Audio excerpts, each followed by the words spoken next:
皆様こんばんは。いつもご好評いただいています夜のちぎりシリーズ、こちら続編となります。笑ってはいけないではなくてたくさん笑いましょうシリーズ年末年始スペシャルということで、連続して夜のちぎり編を行っていきます。今回のテーマは、あの人が妄想していること、あなたのことについてどんな妄想をしていましたかというのを見ていきます。ではよろしくお願いします。1番、今回はビヨンセです。はい。では見ていきましょう。ビヨンセはもうすでにね、今41歳なんですね。42歳です。ごめんなさい。81年生まれ9月4日なので42歳ということで、ビヨンセもね、もう40代なんですね。もうあっという間です。はい、それでね、今回今夜珍しく撮影していますので、お部屋の照明つけるとカードが、テカテカしちゃうっていうことで、どうしよう、今影になっちゃいますよね。こちらに移した方がいいのかなということで、ちょっとね急遽変更しましょう。急遽変更してビヨンセのカードをこちらに持ってきましょう。で、ここで見ていきますね。どちらかというとこっちの方が明るいので、明るい方にカードを寄せていきましょう。では見ていこう。お相手があなたのことについてどんな妄想をしていたのか。はい、では見ていきましょう。今回はキルト十字を使って見ていきます。お相手の妄想です。好きなお相手、パートナー、もしくは推しの方でも構いません。あなたの今思い描くあの人のあなたについての妄想を見ていきます。どんな妄想をしていたのか、性的なこともらっていきましょう。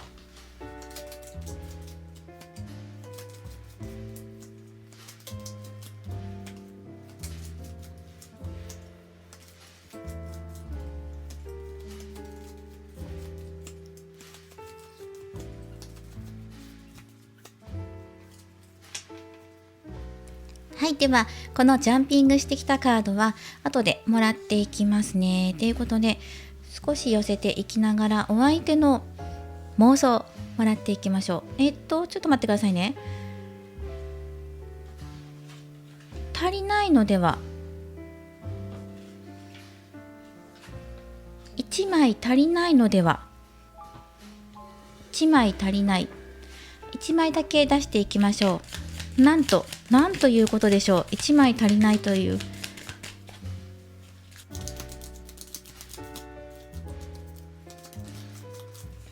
はい、1枚もらっていきます。マジシャン、ウィッチのカードでお相手の妄想ね、もらっていきましょう。そして他にもカードを先に出していきたいということで、お相手のあなたの性的魅力、お相手が感じる性的魅力をもらっていきます。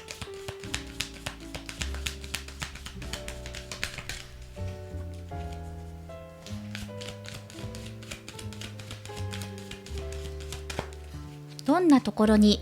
性的な魅力を感じているのか、まずはもらっていきましょう。エアの8、そうですね、ソードの8、そうか、もう少しもらいましょう。お相手が束縛するのが好きなのかな。ファイヤのエース、外見的なところも欲しいですよね。エアーの2番、そう、ソードの2番だとここも同じカードが入っていますね。なんかお相手溜め込んでる、あなたもそうかもしれないけど、お互いが、会いたい時になかなか会えないとか、会いたいというかしたい時にできないとか、そんなような、感じも入ってくるんですけど、あなたと意思疎通し合ってるっていうような感じで、お相手の魅力、あなたに対する魅力として入ってきています。お相手が感じてくれている。だけど何かね、あなたが我慢しているようなところを目にしているのか、お互いの進展しない状況とか、混じり合っていかない関係性についてお互いが悩んでいたり我慢していたりするところがあるんじゃないかっていうところもあります。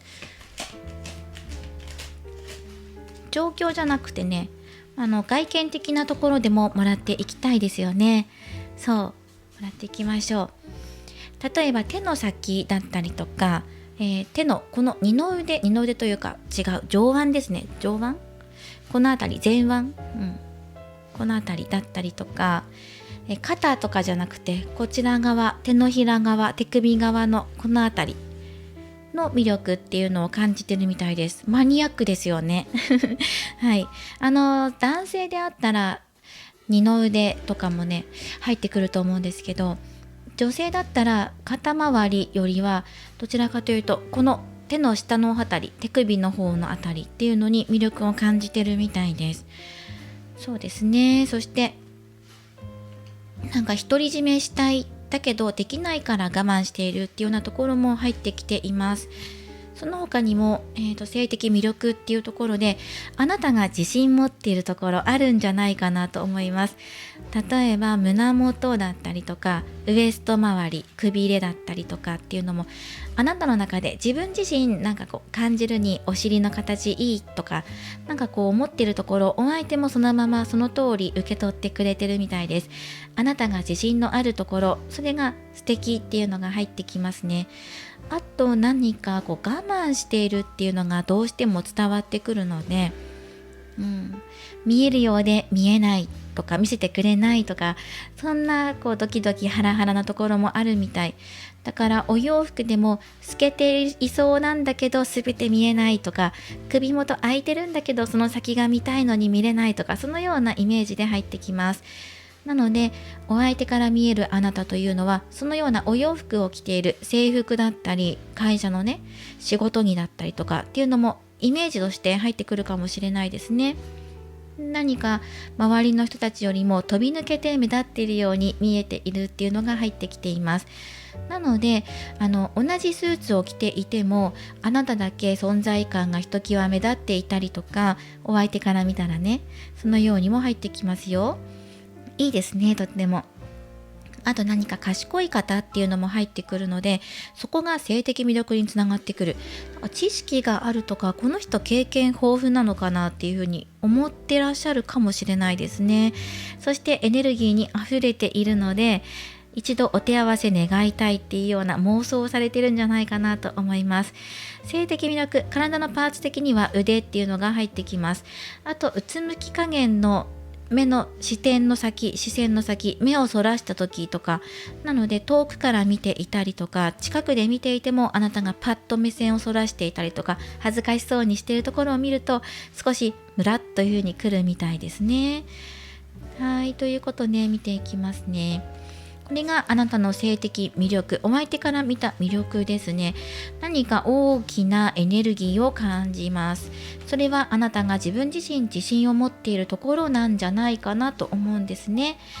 例えば自分が瞳に自信があるとか、唇の形自分いいんじゃないって思ってるところ、そのままそのパーツをお相手が受け取っている可能性がありますね。はい、では早速どんな妄想をしているのかっていうところを見ていきましょう。ということで、今のお相手、妄想の中ですよ。妄想ね、かなりなんかここねソードの9が入ってるので、なんか自分自身を苦しめていくような展開っていうのを妄想しているみたいです。どんな妄想やねんっていう感じがするんですけど、なんか自己犠牲してあなたを救い出すとか、そういうストーリーを仕立てていたりとか、自分がこう締められている、締めプレイされているところで燃えるような想像をしていたりとか、こうドキドキハラハラしちゃって、そして自分が責められるのがここ入ってきてるので、自分で自分を責めちゃうっていうカードなんですけど、あなたに例えば言葉責めされたりとか、いたぶられたりするのを想像しているのかもしれない。妄想としてね入ってきているんですよね。それがいい悪いとかじゃなくて、お相手の今妄想として入っています。なんかそうすることで、その妄想のひとときが自分にとって癒しのひとときっていうのが入ってくるので、一人で自分の部屋の中で妄想されてるんじゃないかなと思います。一人でちぎられてるんじゃないかなっていうのは出てきています。なんかね、ソードの点とかも入ってるので、ソードの2番とかね、なんかこう会えないような引き裂かれたような2人とか、そのようなシチュエーションっていうのを想像されてるかもしれない。ロミオとジュリエットみたいな物語を自分の中でイメージしてるんだと思います。で、カップのページさんでしょ、ソードのページさんってことで、全部ここねソードでパシッときてるので、なんかね妄想のために、動画というよりは SNS 作品、二次創作とか文字ですよね。官能小説読んでいたりとか、そこであなたに当てはめて考えているようなところがあるんじゃないかなと思います。かなり苦しい状況から乗り越えて2人が結ばれていくとか、つながっていくとかね、そういうシチュエーションで考えてるんだと思います。すごいですよね。頭ですごい考えている。多分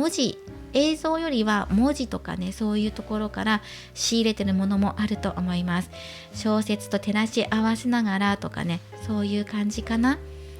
映像もあるかもね。漫画本とか、動画とかね、そういうなんかアダルティーなものから仕入れて、あなたを相手と照らし合わせてこうやってやってるところがある、妄想してるんじゃないかなと思います。かなり自分が責められる側というかね、自分自身苦しい立場に追い込んでいくっていうのを妄想しています。かなり想像力ユニークな方ですよね。個性的な妄想をしているので、そうなんだってちょっとアブノーマルな感じもするなっていうのが出てきています。あとプラスロマンチックな感じだから、苦しい状況からようやく抜けて2人でやっと結ばれたとか、勢いよくつながっていくっていうようなところまで妄想されてるんじゃないかなと思います。なんかあなたにはタフであってほしいっていうのが出てきているので、生命力あふれていたり、持続性があったりとか、回数こなせたりとか、パワーがすごかったりとか、もちろんあなたの方からも攻めてもらえる。なんかね、普段おっとりしてるんだけど、そんな人に限ってかなり攻めてくるよねとか、そこ燃えるみたいな感じのギャップっていうところでお相手想像してるみたいです。実は攻めそうにないんだけど、そんな優しいあなたがいきなり優しい口調で攻め始めてくるとか、そういうところを妄想されてる。自分がされる側みたいな、そうですね、攻められる側として見ているみたいですね。想像してます。すっごくね、運命のタイミングとか、運命の絆とかね、運命の人とか、そういうロマンチック要素も含めながら想像されていますね。例えば立場を超えた関係性とか、いけないと言われている恋愛とか、それらを自分たちは愛を育んでいくんだとか、そういう妄想を含めながら自分が責められる。そうですね、言葉攻めなんじゃないかな。ソードがここまで揃ってるから、あなたに言葉攻めされて、ずっとね、なんか長くなんか一箇所を攻められるとか、そういうところを想像してるみたいですね。細かく出てきましたよ。はい。そしてあと、何か使われる道具を使ったりとかされたりとか、自分がする側かもしれないし、あなたに使われる側かもしれないけど、道具使うってどういうことやねんって感じもするんですけどね、かなりなんかね、物を使ったりとか、自分たちの体以外のものも使いながら、何使うのっていう感じもする。何使うんですかっていう感じで、なんかモチーフになるようなものもらいましょうかねなんやねんそれって感じなんですけど、何かモチーフになるもの、何使うんですかっていうところで、何かにとらわれていたり囲われていたり、例えばね、シチュエーションとして絶対ありえないでしょっていう場所とか、それが絶対ありえないというか、その物語の世界でしかないよねっていうような場所を想像されていたりとか、例えばね、なんだ、押し入れの中とかプールの中とか、なんか何かに囲われていて、限定的な観覧車の中とかね、絶対そんなやるみたいなそんな何か読みすぎじゃないみたいなところを見てる感じがします。そういう場所を設定してる感じがします。面白いですね。では、道具ってどんなイメージ？はい、クロスクロスのカード、なんだろうね、十字架っていうのが入ってくるんですけど、剣とかね、やっぱりこういうなんか鋭い、なんかこういうもの持ってますよね。これはワンドですけど、ソードなんか手に持ってるような感じで全部入ってくるので、手を使ったものなんですよね。手で何か握るとか触るとか、手で持てるものですよね。そういえばこのビヨンセもこのマイク握ってますもんね。なんか手で握って、なんか抜き差しするものだったりとか、ちょっと触ってみるものだったりとか、感触確かめるものなのかもしれないですね。どれぐらい響いてるかなっていう風にね、感じるものなのかもしれないし、クロスですね。なんかモチーフとしてはこういうものどういうものやねんって感じなんですけど、十字のものですね。なんかこうあれかな、なんか柔道的な技を使うのかもしれないですね。なんかがんじがらめにするとかね、そういうことかもしれないですよね。なんか結構この方アブノーマルな感じで入ってくるんだけど大丈夫かなではこの妄想している時のお相手の表情っていうところをトランプからもらっていきましょ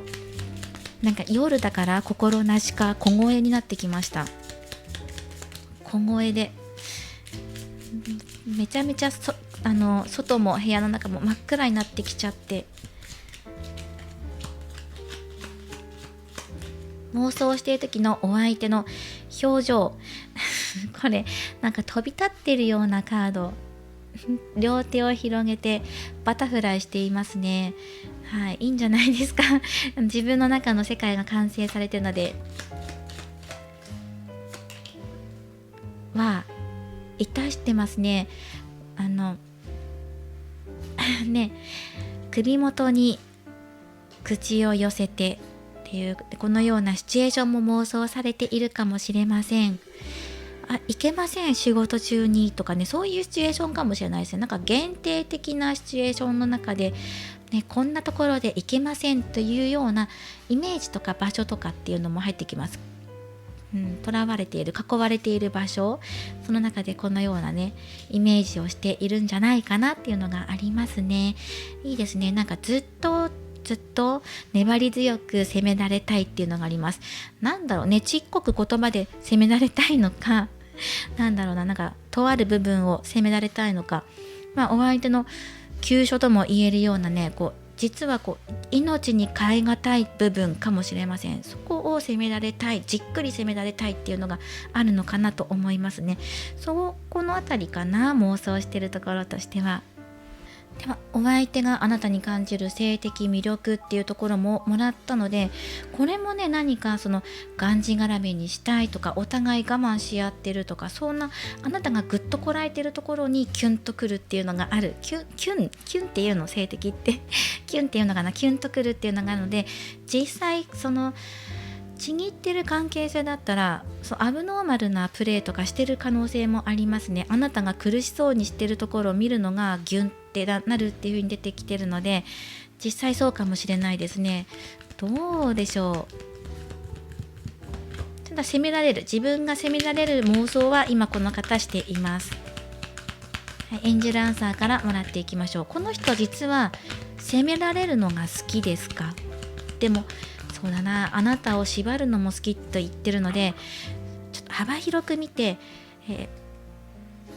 実はね、そういう縛りプレイとか道具を使うとか、そういうものが好きですか？エンジェルアンサーから1枚答えを持ってウェイト、待て待てのカードが出ています。待てが好きなのかな、待てされるのが好きとか、自分で待てするのが好きとかね、じらしとかですよね。じらしプレイとか、やっぱりあれなんだね。なんか苦しい環境とか、待っていてじらされていて、もう早くしてっていう環境からパーって飛び立っていってギュッと結びつくような感じっていうシチュエーションを妄想されていますね。待てが好きっていうのが出てきました。じらしが好きなのかなっていうのが出てきますね。ではあなたのどんな顔を見るのが好きなのか、表情を見るのが好きなのか、ここではあなたが耐え難い顔をしているところが好きっていうのが入ってくるんですけど、絵柄でトランプでもらっていきましょう。どんなあなたの顔が好きなのか、顔とか表情ね、最中のもう何かこれもなんかたくましいカードが入ってきていて、もう1枚もらいましょう。でこことね、ここが揃ってるんですよね。落下していくカードですね。あなたがこう沼に入っていくというか、その最中にはまっていくような、もう他が見えなくてあなたのその行為しか見えませんとか、あなたの何かしか見えませんっていうような、そのようなあなたの落ちていく様を見るのが好き、落ちていく様ってもう見るのが好きっていうのが出てきています。そういう表情を見るのが好き、落ちていくところ、ガクッとなっていくところとかね、そういうところが好きっていうのが出てきましたね。たくましそうに見えて、タフそうに見えて、そのあなたを切り崩していったりとか、そんなあなたがふわってなんかトロンとした風な表情になるのが好きだから、待てされるのも好きだし、待てするのも好きっていう風にね、じらしが好きなんだね、とにかくね。妄想の中なんですけどね、この人の妄想の中では今回じらしプレイで入ってきています。もう一枚フリーダムのカードがジャンピングで飛んできています。戦車に値するカードですけど、フリーダム、自由に、なんかこの個性的なんじゃないかなっていう風に入ってきます。積極的に進んでいくんだけど、決してなんかノーマルなイメージを受けないんですが、どうでしょう。ちょっとこのあたりはね、イエスノーをもらおうかなと思います。このフリーダムについて割とそうだな、自由に進んでいきたい、だけど他のカードが制限のカードが入ってるので、自由にやろうと思ったらできるけど、あえて自由を聞かせなくすることが好きなのか、はっきりしましょう。今日の妄想なのでね、今日この人があなたのことについてどんな妄想をしてるのかっていうことで、ジャンピングフリーダム、かなりこうじらしいみたいなカードが入ってきてるんですけど、これはじらしプレイ、自由を聞かせなくなることについて、これが好き、自由を聞かせないプレイについて妄想していますか。絶対そうだって言ってる自由を聞かせない、なかなか進ませないとか、行かせないよっていう風に、ストップストップ、待て待てですよね、待てっていう、このような今日はね、今夜はこのような妄想をしているそうですどんだけ待たせるねんっていう風に思うかもしれないんですけど、今日のね、今夜のお相手の頭の中は、あなたがお相手のじらしプレイにより少し困ったような、困惑したような、もう待てないって思うような、我慢させるような顔を見るのが好き。そして自分自身もあなたにじっくりと丹精込めて練り上げてほしいものがあると。そしてそのじらしプレイをお互いしつつ、その中で逆境を乗り越えてつながる愛とかね、そういうところが出てきています。あと道具ね、道具とかっていうのは、このなんかお相手の命にも変え難いものなんじゃないかな。大きなものですね、クロスですね、これです、これ、体の一部とも言えるようなものを、マジシャンだから触られたりとか、マジシャンってトーク上手っていうのもあるので、そこについてね、言葉攻めだったりとか、お相手の急所みたいなところを言葉で攻めてもらったり、手を使ったりとか道具を使ったりとかしながら攻めてもらうのが好きなんじゃないかっていうのが出てきました。ではそのお相手からのメッセージっていうところでもらっていきましょう。最後ね、どんな妄想してるねんって感じがするんですけどムーンのカードね、3枚もらっていきます。シップ、無知のカード、そして本のカード。やっぱり文字っていうのが出てくるんですね。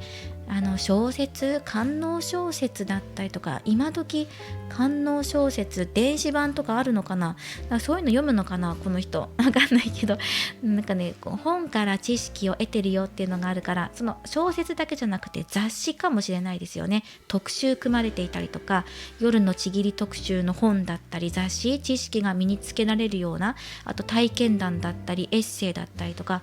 ね、そうだね、エッセイとかだったらね、だいぶいろいろ幅広く取っていけますもんね。そういうものから読むってことですね。情報収集していたり、中には配信とかもありますよね。このアラサー女子の大人の事情みたいな、そういうテーマで取り扱った配信があったりとかもするので、その男女関係なくね、そういうものから情報を仕入れてるよってこともお相手伝えたいのかもしれません。となんかこうビシバシやってっていう風に出てるから、ちょっと M 系あるのかな。なんかこうじらされたりとかじらしたりとかね、じっくりと同じ場所攻められたりとかね、そういうところを妄想してるので、今夜の気分としては M っぽい気分で行きたいとか、逆もしかりみたいな、どちらかっていう感じですね。バランスよくお互い攻め合うんじゃなくて、どちらかがバッていくような感じですね。無知使うのかなもうどんなプレイ。そしてムーンのカードも出てるので、なのでやっぱりね、その制限がある中でロマンチック要素も含まれてくるんですよね。ビシバシしながらも、いや愛してるよとかっていう言葉が最後にあったりとかね、どんな妄想、かなりこうマニアックな妄想してるんじゃないかなっていうところが出てきています。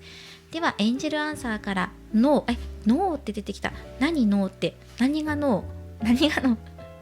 何がノーっていうところももらっていこう。もう一枚エンジェル、そしてタロットももらっていきましょう。何がノーなの？詳しく見ていきましょう。何についてノーと言っているのか。いやよいやよも好きのうちっていうこと？責められてダメダメとか言いたいとか言われたいとか言わせたいとかっていうこと？それとも何かについて否定してる？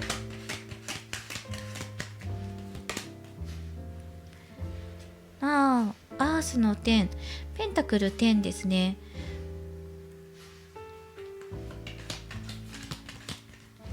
ちょっと今夜は激しめで行きたいみたいですね。ファイヤーの10、今夜は激しめでお願いしますとのことです。お相手のことのそうね、その何かを否定するとかではなくて、ダメとかこんなところでいけませんとかね、ダメとかね、そういうことを言いたいのか言わせたいのか、そういうシチュエーションを想像してますね。片方がビシバシ行くわよっていうところで、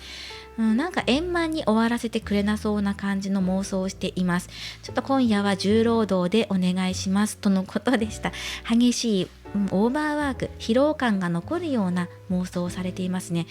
なんかこう結ばれて満たされてハッピーっていうよりは、疲れましたっていうぐらいね、言わせたいとか言われちゃう自分が言うくらいの、重労働の今夜の妄想でございましたね。なんということでしょう。いきなりもう1番目の選択肢からかなりこってりした感じの、そしてなんか枠にとらわれたような、制限かけられたような中での妄想プレイっていうのを今回されていますね。この1番をお選びいただいた方、お相手の今夜の妄想としては、あなたを囲う、もしくは自分が囲うとか、自分たちを制限の中、自分たちが制限された中でビシバシしていきながら、ダメよダメよと言いながらじらしていくような妄想をされていました。なんという激しい本の読み過ぎですね。いろんな本読み漁っていますねっていうお相手でした。はい、ではビヨンセお選びいただいたカードですね。これはラブという言葉が入っています。良いですね。ロマンス、思いやり、そしてお互いへの愛、人生は愛ですってことが伝わってきます。本当かなこの内容を見ていて、クレイジーインラブっていう有名なビヨンセの曲がありますね。愛に土地狂ってもいいんじゃないって、お互いの今この愛の行為についてもう思う存分狂いましょうっていうカードです。カードっていうか歌詞ですね。はい、歌があるんです。そしてこのクレイジーインラブっていうのはね、このビヨンセの旦那さんの Jay-Z とのねコラボ曲になってるので、夫婦の曲ですね。当時はまだ夫婦じゃなかったんですけどね、カップルの曲なのでぴったりなので、今夜はクレイジーインラブ聴いてください。はい、ということで、あとビヨンセは愛称がB っていう愛称があって、この B は何から来てるかって言ったらクイーン B、B はねミツバチ、蜂さんの B から来てるんですよ。ミツバチをこよなく愛しているらしく、ビヨンセがね。なので蜂蜜っていうのもラッキーフードとして取り入れてもいいかもしれません。ビヨンセをお選びいただいた方、はい、あとね女王蜂とかねイメージされてもいいかもしれないですね。あなたがひたすらに愛されていくような妄想をしているのか、このお相手がね自分のところにあなたが蜜を集めてやってきてくれる妄想をしているのか、どちらにしろどちらかが鞭を持ってビシバシ行くわよというようなことを妄想されていました。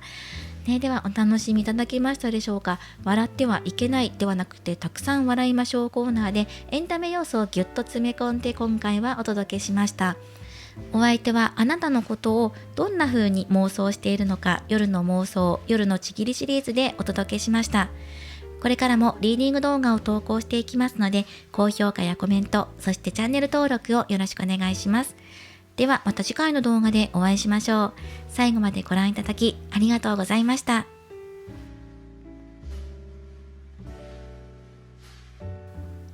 それでは2番をお選びいただいた方のリーディングを行っていきます。今回は続編です。夜のちぎりシリーズ、ご好評いただき本当にありがとうございます。今回はお相手があなたのことでどんな妄想をしていましたかっていう性的妄想について見ていきます。エンタメ要素強めとなっていきますのでよろしくお願いします。はい、ではリルキム見ていきましょう。2番の方はリルキム姉さんですね。ヒップオブクイーンじゃないんでしょうか。では、まず早速あなたの性的魅力っていうことで、今お相手が妄想している中であなたのどんなパーツだったりとか表情だったりとか外見的に入ってくる要素、もしくは内面的に見える場所とかね、そのようなところで今お相手が妄想している中にあなたのどんなパーツが潜んでいるのかっていうのをこのタロットカード3枚からもらっていきます。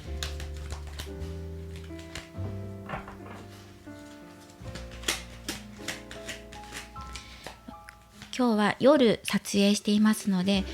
小声、心なしか小声になっています。そして今そのお部屋の照明つけるとカードが光っちゃうので違う照明をつけて真っ暗な部屋の中でやっています。はい、では見ていきましょう。3枚ね、お相手が感じる性的魅力、今現在の妄想としてね、ウォーターの6番で13番死神リリースのカード、そしてファイヤのエース、ワンドのエースですね。はい、このように入ってきました。例えばなかなか会えなくて久しぶりに会えるっていうところを想像していたりとか、あとその自分に沼ってほしいっていうか自分にはまってほしいっていうところが入ってる、あなたがどっぷりと使っているようなところに性的魅力を今感じているので、見た目でわかるところで言えば、例えばあなたが入浴していたりとか電話して今何してるのとか何してるって LINE したら今お風呂入ってるみたいなことをあなたから言われたりとか聞いたりすると、そこからむわっとね妄想が始まっていくような、あなたの裸っていうところを想像していくようなところがあるかもしれない。死神のカードなんかねこう変わっていく終わりと始まりっていうところもあるので、妄想としてなんかあなたが何かをやり終わった時とかね、そういうシチュエーションを考えていたり、あとあなたがイメージチェンジした姿っていうのも想像してる、普段見えないようなことを想像してるので、裸って普段人ってほら外歩くとき裸で歩かないから、あなたのお洋服を脱いだ姿っていうのを想像されていたりとかするんじゃないかな。生まれたままの裸の姿っていうところを今そこに対して想像して、性的欲求を満たそうとしているのではないかっていうところがありますね。そのままの姿ですっていうのが入ってきました。そうですね、そんな感じじゃないかなと思います。これはそうだな、なんか妄想シチュエーションっていうよりはパーツ的な要素でもらっていきたいので、なんかその裸、裸まんまですね、まんまな感じで入ってきました。ではここからキルト十字を使ってお相手の今夜の妄想っていうところでもらっていきましょう。今夜どんな妄想をあなたと奏でていくのか、このお相手の中身見ていきましょう。どんなストーリーをこの人仕上げているのか、あれですよね、昨晩あの人が考えていた妄想とかね、そういうことに近いと思います。あなたのことをどんな風にこの方はお料理されてるんでしょうか。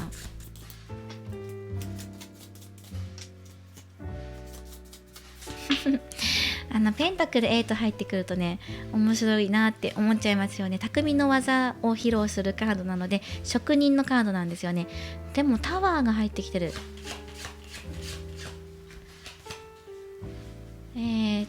バンドのナイトさん。いや、なんかすごくね、性的欲求が出てきてますね。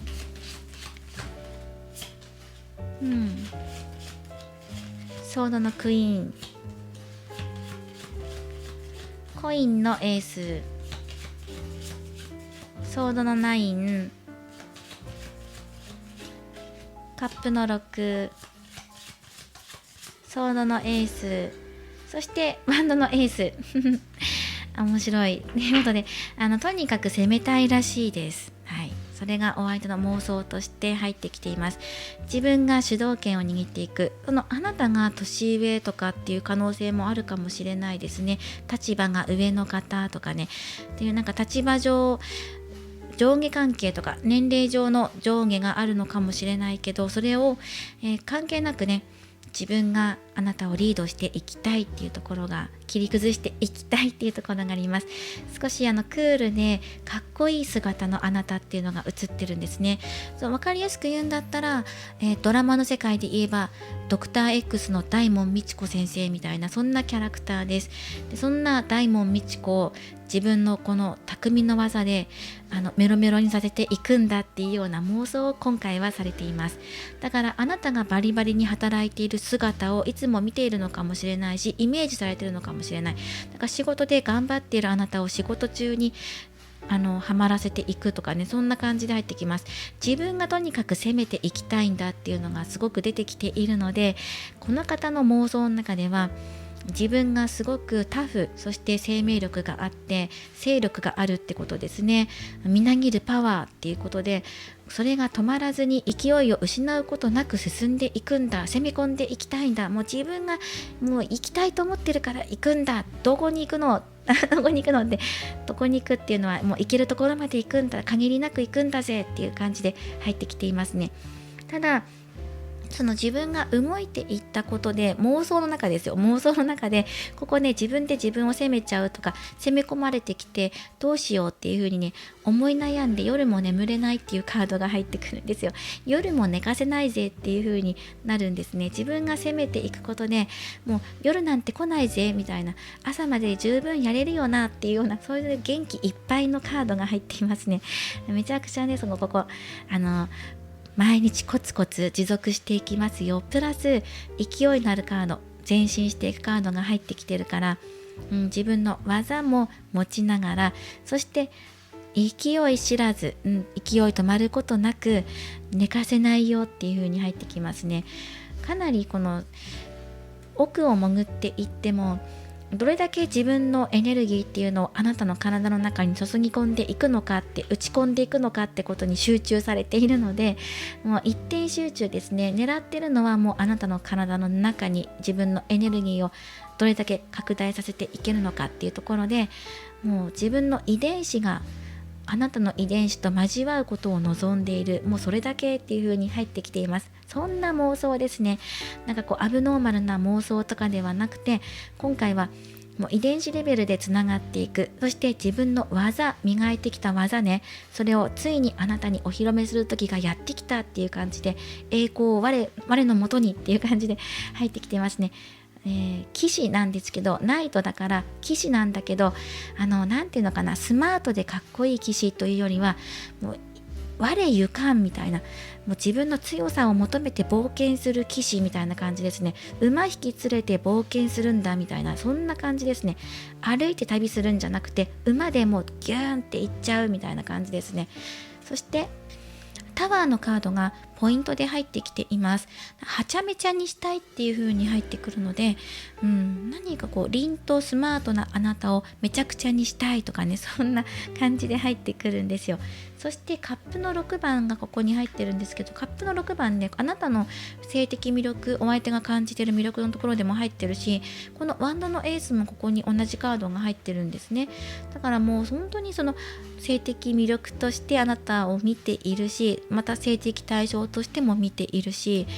なんか例えば年齢の違いだったりとか立場の違いっていうのも感じますし、あと普段見せないような表情を見た瞬間にいきなりムラムラっときたりとかもするみたいで、夜場所聞きましょうね。お相手どんなところで妄想してるのっていう感じで見ていきましょう。もう自分がもう貫いていくことしか考えていないんですよ、この人。あなたが受け取って自分が攻めていくっていう、もうこの体制は変わらなくて、実を結んでいきたいってね、自分が動いたことによって結果出したいっていう風に出てるので、始まりは自分っていうのが絶対この人の中の絶対条件です。妄想の中なんですけどね。4枚出てきていますね。ライダー、クローバー、アンカー、ハートっていう感じで、どこで妄想してるんですかって、あちこちで妄想してるっていうのが出てきましたなんでいつも馬に乗ってるん何に乗ってるん、自分が勢いづいてる時ですよね。勢いづいてるっていうのは、ちぎりで見てるので、もう自分でもいざ行かんっていう体勢の時ですよね。心持ちとか、体が満タン状態、心がねいっぱいいっぱいの時に、もうその場所問わずなんじゃないかな。このカードどれも場所っていうのを表してないでしょう。でも強いて言うんだったら、アンカーのカードはお仕事を表してる時があるので、仕事場で考えていたりとか妄想していたり、でもそんな危ない妄想ではないんだけど、本の読みすぎとかね、何か見すぎて妄想膨らんでるとかじゃないんだけど、仕事中にちょっとムラっとくるってことは、同じ職場かもしれない。職場つながりだとしたら、例えばお店に通うお客さんとか店員さんの関係でもそうですよね。自分の仕事中にあなたが来店してきたらムラっとしたりとか、どんなやねんって感じですよね。だからあなたのことが好きってことですよね。だって好きとか性的対象じゃなかったらムラっとしてこないから、それだけ色気を感じてるとか魅力を感じてるってことですよね。でもかなり多くの頻度であなたのことを妄想していますっていうのがクローバーからわかります。日々積み重ねていくことっていうのが出てきているので、毎日のように妄想されてるんじゃないかなと思います。もちろんそこには愛情っていう気持ちっていうのもちゃんとあるしね、あるし、自分のものめちゃくちゃ硬くてすごいだろうって、しっかりしてるでしょって信頼を表しているので、怒りっていうのはね、どんな信頼やねん夜のちぎりに対してね、絶対的信頼を自分に与えているカード、信頼してねってことですね。自分の技ですよね。この人の妄想の中では自分の勢いとか技とか大きさとか、そうですね、豊かなものだったりとかね、自分のこれぞっていう一点物っていうのを磨き上げてきましたのでお披露目しますって、しっかりとしているものですから安心してくださいって、安心してください、履いていませんっていう感じですね。安心してください、飛び出していますっていう感じで、朝まで寝かせませんよっていうのが出てきています。それぐらいもうはちゃめちゃにするような、あなたの普段見せないような表情を絶対見るんだっていうようなところだったりとか、普段クール大門みち子先生みたいな、イメージですよ、で出ているんですけど、そこからいきなり崩して大門みち子先生裸にさせてどうしようとかね、そういうところを妄想してるんです。普段見えないようなところを見て、そして絶対あなたとこんな風な展開にならないんじゃないかって思ってるんだけど、妄想では自分が攻め込んでいってめちゃくちゃにしたいっていう、その可愛らしいあなたとか凛として美しいスマートなあなたの表情を乱したいっていうのがもう単純に出てきていますね。自分のパワーの強さだったりとか大きさ、しっかりしたものっていうのを存分にアピールしています。そして毎日のように、あと毎日じゃなくて何回もっていう感じでも入ってくるな。ここのあたりを少し聞いていきましょうか。このお相手、毎日のようにあなたを想像していますか？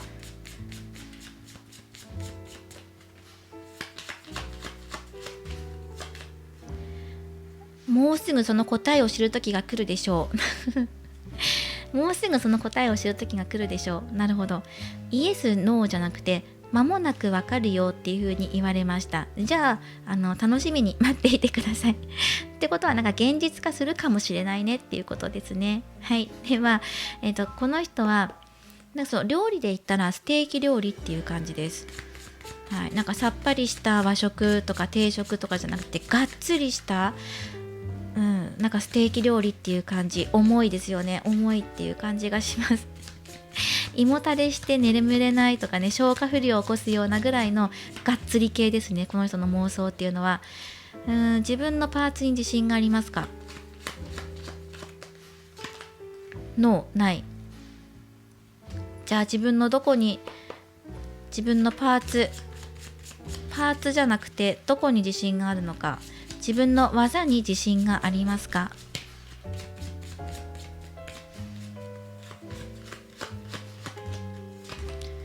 あ、絶対的にそうです。なるほど。パーツに自信はないんだけど、なんでパーツに自信がないそこ見るっていう感じなんですけど、なんでパーツに自信がないのか、エンジェルアンサーから聞きましょうか。なんでパーツに自信がない？でも技には自信があるから安心してくださいだそうです。安心してください。技に自信があります。なるほど。私のイメージとしては、この人妄想の中であなたに、なんていうの、あなたと自分との間に遺伝子を合体させていきたいというかね、そのようなイメージが入ってきます。なぜ自分のパーツに自信ないのか答えをください。あなた次第いやいやいやいやいやいやいや、ちょっと待って、あなた次第ですよって、これってこの2番をお選びいただいた方次第ですよっていうこと、すごくない？どんだけいや、じゃあこの2番をお選びいただいた方、お相手、パーツに自信がなくて、あなたがそれいいよって言ってくれたら自信持てるってことかね。こうやって指さしてこれっていう風に言ってるので、あなたが言ってくれたことに対して自信持てるっていうのが出てきてるから、だからもしね、実際、ね、もうすぐ間もなくわかるよって言ってるんで、この実現化したら褒めてくださいね、褒められると嬉しいみたい、多分そうだと思うっていうのが出ています。じゃああなた次第か褒めてくれたら飛び上がるし、何それやだみたいなこと言われたらへにゃってなっちゃうので、そのあたりはあなたのさじ加減でうまくこうね、背中を支えてくださいみたいな感じで入っていました。支えてくださいだって、盛り上げてくださいっていうことで、盛り上げ役ですね、今回ね、あなたの役目として出てるのは。ただめちゃくちゃ勢いがあるので、このお相手っていうのが自分からとにかく攻めていくし、朝まで寝かせないぜみたいな、なんか泣きを見ることになるぜみたいなそんな感じですね。でそれに対してあなたの反応、あなたはどんなことを感じるでしょうか。あなたの反応を見て喜ぶ顔を見ましょうか。どんな反応を見たら喜ぶのか、トランプからもらおうかな。表情でもらっていきましょう。このお相手ね、この妄想の中ですよ、自分がこうやって攻めていく中で、あなたにどんな表情をしてもらってるのか、お相手の頭の中であなたってどんな表情をしてる？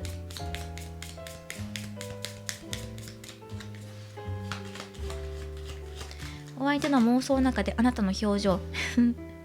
なんか笑顔、笑って走ってるんですけどはい、なんかたくましくないですか？たくましいですよね。たくましく走ってる。駆け寄ってきてほしいっていう感じかな。笑ってほしいとか。どんな顔やねんこれよく出ますね。飛行機が落ちていくっていうところで、あれでしょ、狙い撃ちして撃ち落とすようなカードが入ってるんです。プラス笑顔、そしてたくましさを求めてるのかな。タフ、朝まで寝かせないから体力準備しといてねとか、そんな感じかな。あなたに対するアドバイスとかメッセージっていうのを最後にお相手からもらおうかなって思ってるんですね。何からもらっていこうかな。2番さんの場合はお相手からのメッセージとして、なんかお相手が言いたいことをくださいということでね、ステーキですね。この方はビッグなステーキっていうのを妄想されてますね。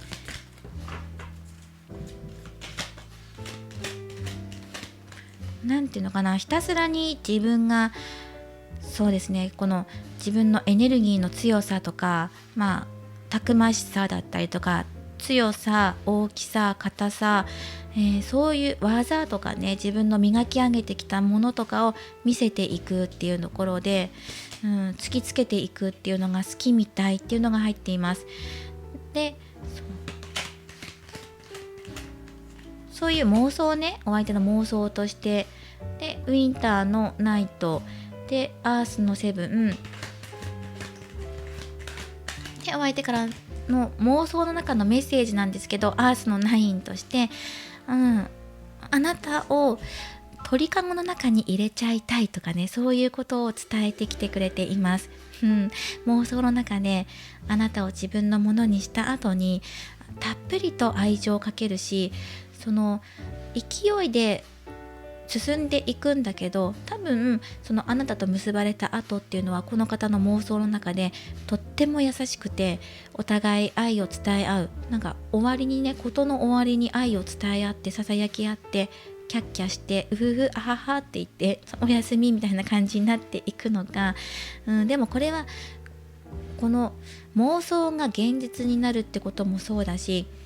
この方にとって2人の愛情表現に欠かせないものとしてちぎりが入っています。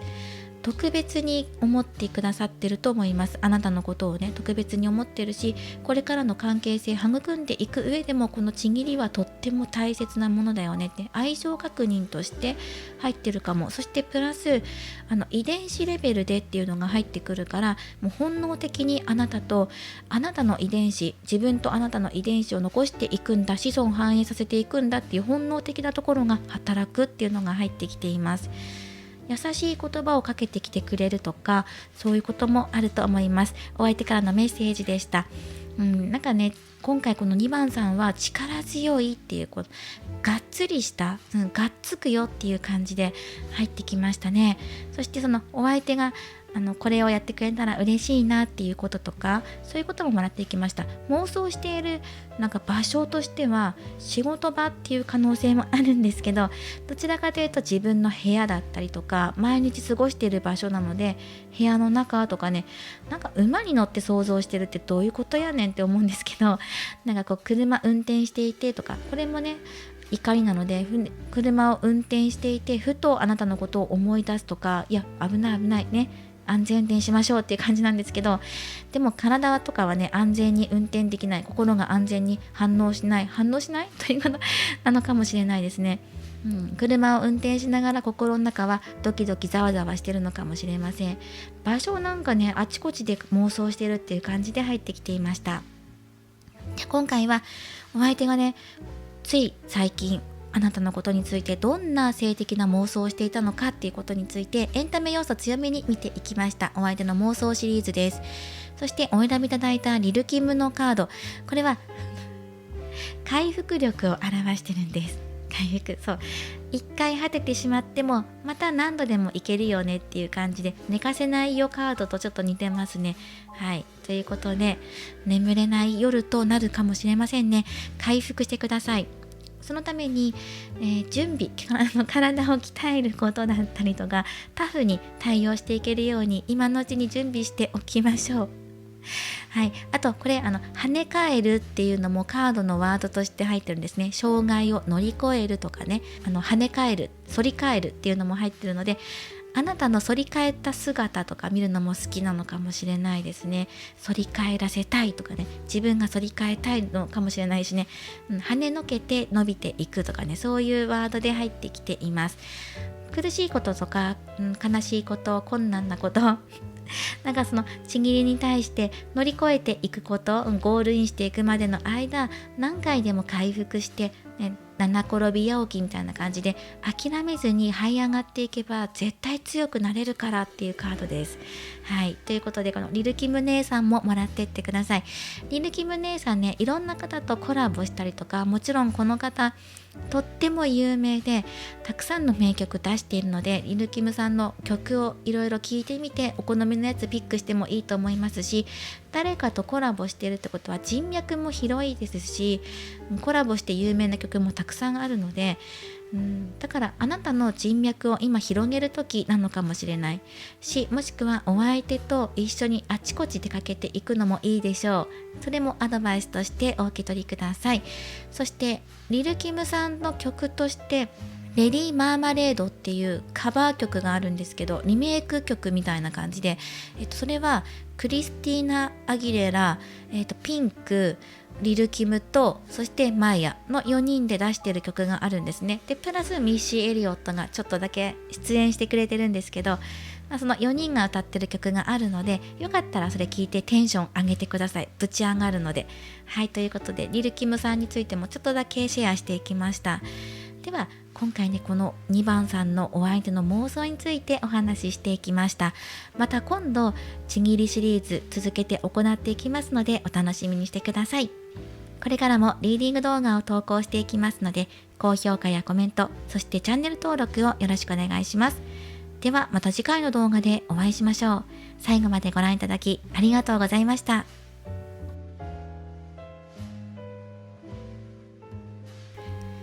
それでは3番をお選びいただいた方のリーディングを行っていきます。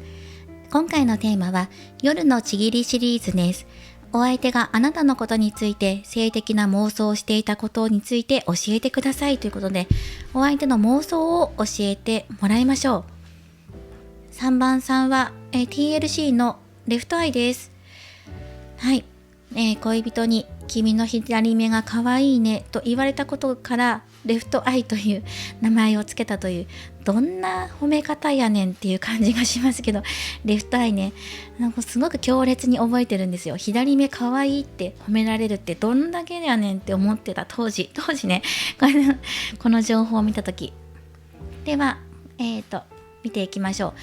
まずこのタロットを使う前に、お相手がその妄想の中であなたに感じる性的魅力、どのパーツ、どの表情、どんな感じっていう感じでこのタロットからもらっていきます。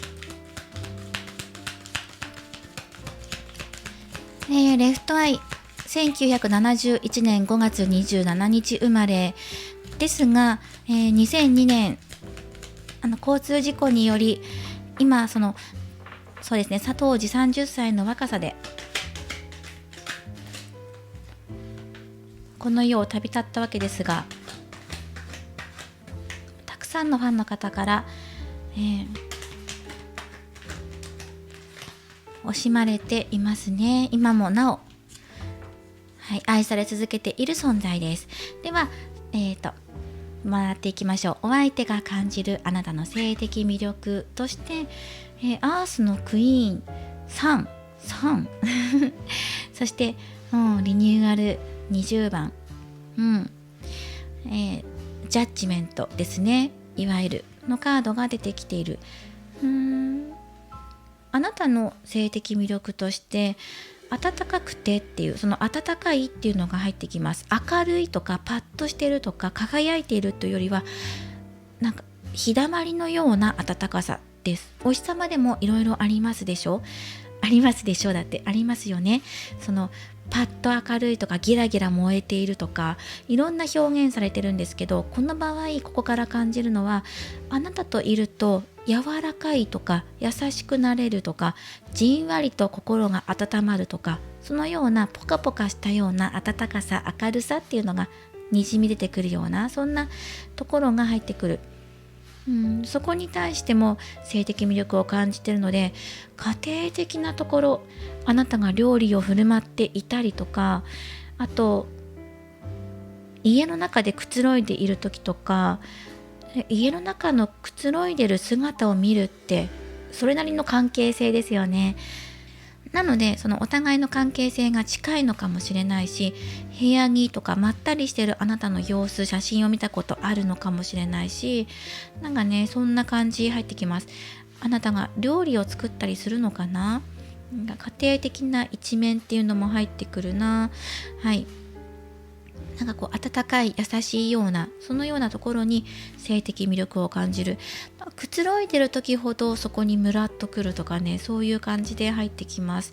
でジャッジメントでしょ。なんか違う一面を見た時とか、普段気合い入れてるんだけど力が抜けた瞬間だったりとか、ね、そうですね。あとお風呂上がりとかね、あとご飯食べ終わった後とか、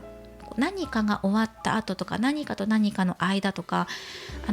お風呂上がって寝る前の間とか、ご飯食べ終わってから、テレビ見るまでの間とかね、何かと何かの間、ご飯食べ終わってお茶碗片付けてる間とか、その何かの間っていう感じで入ってきます。そして外見的とか、その目に見えてわかるパーツとして、その優しいオーラっていうのが入ってくるので、優しくしてもらった時とか、あなたに声をかけてもらった時とかに、ふと瞬発的にむわっと入ってくるとか、そこに性的魅力を感じるとか、あともう本当に太陽だから、お相手にとってあなたそのものが性的魅力そのものですって言ってるようなものなんじゃないかと思います。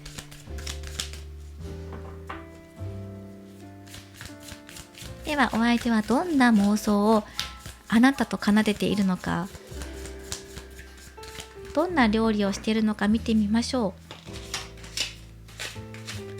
う。今夜のお相手どんな妄想をしていますか？カップのナイト、ペンタクル7番、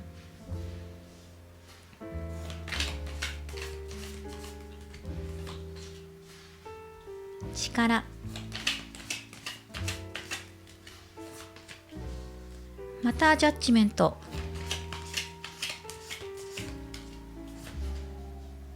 ソードの4番、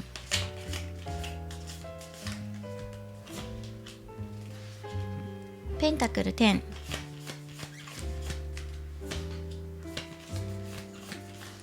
節制のカード、エンペラー、タワー、はい、ソードの8で出していきましょう。でね、今回いつもの撮影時間と違って夜撮影してるんですよ。なのでちょっと照明が暗かったりとかで、お部屋の照明つけるとこの辺光っちゃうので調整しています。ちょっと暗い感じのね、ミステリアスな感じになってるかも。そしてあと夜なのでいつもより心なしか声が小さいかもしれません。小声な感じでやっていきましょうはい。でそのお相手のね、そのジャッジメント2回出してるので、何回でもチャレンジしていきたいっていうような感じもするし、なんかね、こういうカードとかも見ていくと、あなたを支配したいとかね、そういう気持ちになってる。最初カップのナイトで入ってるんで、なんてロマンチックな感じなんでしょうって、なんてことでしょうっていう風に感じたんですけど、全然なんかそんなロマンチック要素のかけらがなくなっちゃうぐらい、あなたを制圧したいとか征服したいとか、なんかそういう感じで入ってきます。もしくは逆ね、自分がされたいと思ってるのか、支配されたいと思ってるのか、そのあたりにはっきりさせましょう。でもね、どっちもあっていいかなっていう風な妄想をしてるんですよね。ちょっとはっきりさせましょう。力のカードって優しいカードではあるんですけど、今回力強い感じで入ってくるんですよね。押さえつけたいとか、なんか自由を聞かせなくさせたい、そんな妄想してる感じが入ってくるので、自分が縛る側ですか？絶対違うって、縛られたいってことか。縛られたいだそうです。縛られたいというか、あなたに制圧されたいというかね、制覇してほしいというか、ここあなたを表すカードに皇帝のカードが入ってるんです。キングであってほしい。今回ね、このお相手の妄想の中では、あなたは王様、トップに立つ人なんですね。性別問わずね、上に立つ人、お相手よりも上の人、上に乗っかってほしいっていうことです。で、その自分という馬をね、乗りこなしてほしいとか、自分の上に立ってほしいっていうその願いね、入ってきています。なのでこの方が固められる方ね、身動きできなくなるのをイメージしてるんだと思います。わかりやすく言うと、あなたがそのお相手の上に乗ってもらって、馬乗りになってもらってね、で甘い言葉をささやいてもらって、お相手に対してあなたがささやいて、そしてお相手が待ってって、今こう上に乗られると動けなくなっちゃうよとかっていう言葉を引き出してほしいような、そんなプレーを妄想されてるみたいです。結局ここね、ソードの8で動けないっていう感じのカードなので、お相手が動けないって言いたいんだって、そうなりたいっていう風にここで言ってるので、あなたに制圧されたいって、自分の上に乗ってもらいたいってことが出てきています。自分がこうやって横になってるので、どうぞ自分を調理してくださいっていうようなのをイメージしてるみたいですね。かなりこのアダルティーな節制のカードが入ってます。節制はね、夜のちぎりでいくとかなりアダルティーな感じになるので、めちゃくちゃね濃厚に交わっているところ、そしてなおかつ責められているような感じで今回妄想していますね、この人。そしてずっとっていう感じで入ってます。ずっとね、ずっと。で、見直しのカードが入ってるでしょう。なんで見直しのカード入ってるのかなってことで、深掘りしていきましょう。ポイントは見直しです。何よって感じしません？この人の妄想の中なのにみたいなでタワーも入ってるんだけど、タワーはまあわかるんですよ。もうちょっとこの私の気になるポイントで深掘りしましょう。リングリングってロマンチックじゃないですか。こんな感じで来られたら何の妄想を見直してるのよ。そういうこと？やだ、そうなんだ。そうだね。今回この3番のお相手って M 要素多めですね。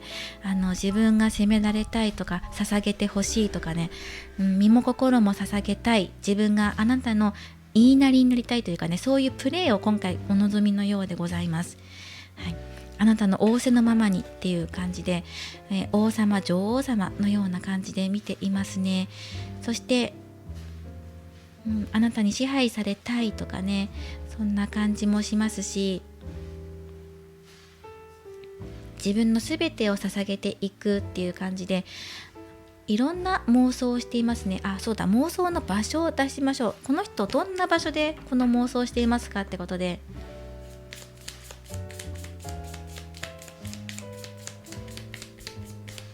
例えばこ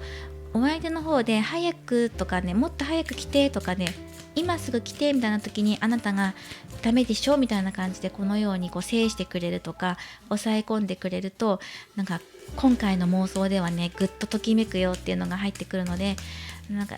自分のタイミングとずらされる時とかね、そういう時にギュンってくるみたいです。そしてあなたの方が立場が上だったりとか、でどこで妄想していますか？ネズミのカード、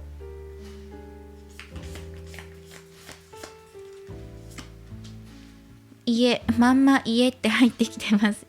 まんま家なんだけどネズミが入ってるので、ネズミって家の壁かじっていくじゃないですか。だから基本的に自分の領域なんですよ。自分の部屋だったりとか家の中で妄想してるんですけど、そこからちょっとだけこうかじられてるような感じもするので、自分の領域、自分の妄想っていうところをあまりこう知られたくないとか侵されたくないっていうところがあるので、楽しんでる最中邪魔されたくないとかっていうのがあるから、もしかしたらこの人を想像してる最中スマホの電源オフにしていたりとか、返事返していないとか、まず返事とか誰かに何か連絡するより、自分がこの妄想を行っている最中はそこだけに集中したいので、だから他の誰にも邪魔されたくないっていうのはあるかもしれない。お楽しみ中の間はそっとしといてっていう感じですね。それがあなたであってもっていう風に出てきています。そして何度でもここね、すごいですよね。ジャッジメント2つ入ってきていて、ジャッジメントは再生とか回復、復活とかね、あとお知らせ決定とか判決とかそういうことも出てるんですけど、この場合はみんなこう喜んで復活してきていますよね。あなたに主導権があって、そして何回でも乗ってきてほしいというか、お誘いに乗るっていうことかもしれないし、もう体的に乗っかってきてほしいってことかもしれないし、何回でも復活できるようにっていうふうに望んでいますね。出てきています。かなりこうパワーで抑えてほしい、抑えつけてほしいっていうのが入ってきている。で塔のカードっていうのはこれ期待していること、この方ちょっと今回ね魔女要素強めなんですよ。自分がこうしてやられる感がご希望ご所望のようなので、かなりこう強めに衝撃与えてもらうとか、なんかきつめの言葉かけてもらうとか、そこに対してキュンキュンしちゃうような妄想をしてるんですよね。なのでそれが自分が今ちょっと満たされてるっていう風に思うところがあるんで、少し今回ね、今回の妄想としては魔女的な感じがします。ではもう少しお相手の中身、妄想の中見ていきましょ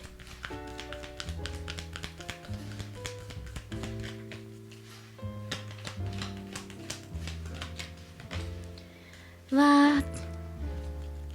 テイクアクション、動くよっていう動くんだけど、そう動くんだよっていうカードなんですけど、でもあなたが動いてねっていうカードです。妄想の世界で収まってくれればいいんですけど、乗ってほしいんじゃないんですか。お相手の上に乗ってほしい。この王様ですもん、あなたが。でかなりこの自分というこの荒々しい馬を、実はね心の中は荒々しいんですって、おとなしそうに見えて荒々しいので乗りこなしてもらえませんかねみたいな感じで入ってくるんですよね。はい、ということで心は暴れ馬だと、その暴れてる僕のこの本能っていうところをあなたがいかに抑えてくれるのかっていうことで、動いてください、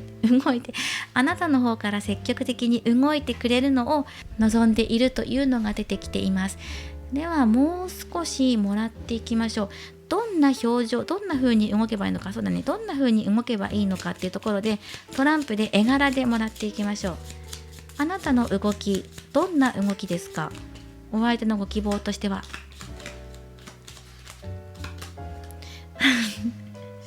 なんか強くない？なんか破壊してますよ。破壊王ですよね。破壊してくださいっていう感じで、なんていうのかな、性別はあんまり今見てないんですけど、何かねこのお相手の大事に積み上げてきた立派な建物だったりとか塔ですよね。上にそびえ立つものとか、それに対してドーンってやってほしいっていう風に言われてるので、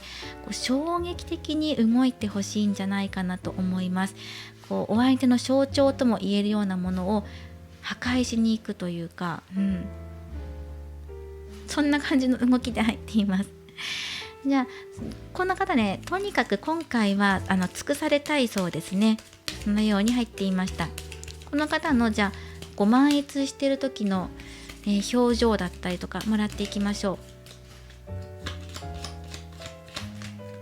う。どんなかちょっと待ってくださいよ。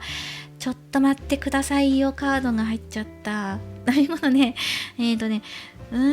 そうね、ご満悦に浸っている時はこんな感じのぶっちゅりんこで入ってきてるので、ちょっと待ってくださいよ、ぶっちゅりんこなこの3番さんのお相手っていう風に入ってきました。で今回ね何回出してってもこの人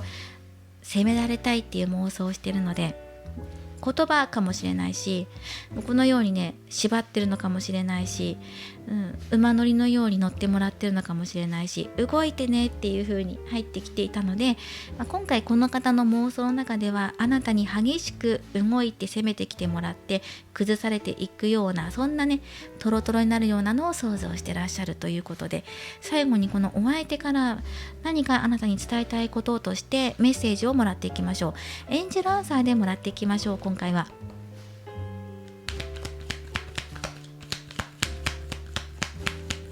これが妄想を現実にするとするのであれば、あなたの方はかなり激しく動かなければいけないんじゃないかと出てきていましたね。どうでしょうか。いや、それが好きですって方にとってはね、いいか。ウェイト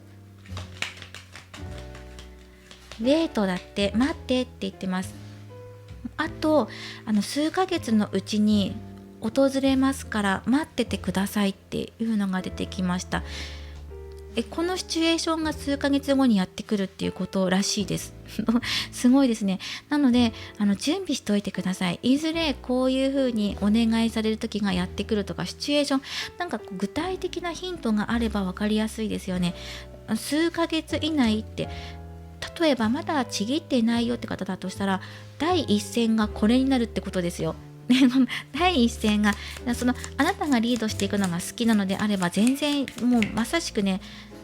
全然 OK っていう感じで、願ったり叶ったりな展開なんですけど、いや私受け身なんですっていう方だとしたら、意識的にもう自分で積極的に動いていってっていう風に、お相手の自由を奪っていくような攻め方をしていくのがいいって、第一線でそうなるってことです。はい、気合い入れていく。では、でもうすでに実現している、もうちぎってるよっていう関係性だとしたら、今このお相手の妄想が数ヶ月以内に訪れる、実際にそういう展開になるので待っていてください。ではもう少し詳しいタイミングを。きっかけとしては雲。いやもやもやする、わからんもやもやするな。お相手1枚でわかるかな。2人の仲が縮まった時、距離が近づいた時、あとでもお相手がモヤモヤしているので、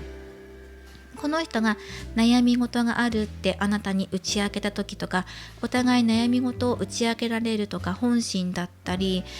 その時考えていることとかを話す、もしくは話さなくても意思疎通し合えるぐらい絆が深まった時、これがこの数ヶ月以内に仲が進展するんでしょうね。深い仲になっていくんでしょう。今よりもさらにそれがきっかけとなりますっていうヒントが出てきていました。はい、パートナーを表す犬のカード、そしてお相手の方からサイン出してくるんじゃないかな。どんなサインっていうと、雲なんで少し分かりづらいかもしれないんだけど、例えば悩みを打ち明けるとか、自分のモヤモヤしているものをあなたに見せていくとかね、それがきっかけになるみたいです。でもちょっとね、分かりづらい感じがするので、見逃さない感じでいるといいんじゃないかなというのが出てきていました。で、今回は妄想シリーズということで、お相手はあなたのことで今どんな性的な妄想をしていますかっていう夜のちぎりシリーズを行っていきました。ではこのレフトアイからのメッセージです。ビジョン。あなたの直感に従ってください。そしてあなたのちぎりの中の一部分をより深く掘り下げていきましょうっていうのがメッセージで入っています。そうね、どこを深く掘り下げればいいのかっていうのは、今このリーディングを聞いて必要なところを深く掘り下げてみてください。そう、なんか深く見ていくとか、掘り下げてより詳しく知っていくっていうようなメッセージなので、ディープな感じで深く絡み合っていくとか、あなたの方から深くつながっていくとか、奥底までっていう風な感じで、見捉えていただくといいんじゃないかなとも思います。何かに集中して物事を見つめることかもしれません。物事ってこの辺りですね。この辺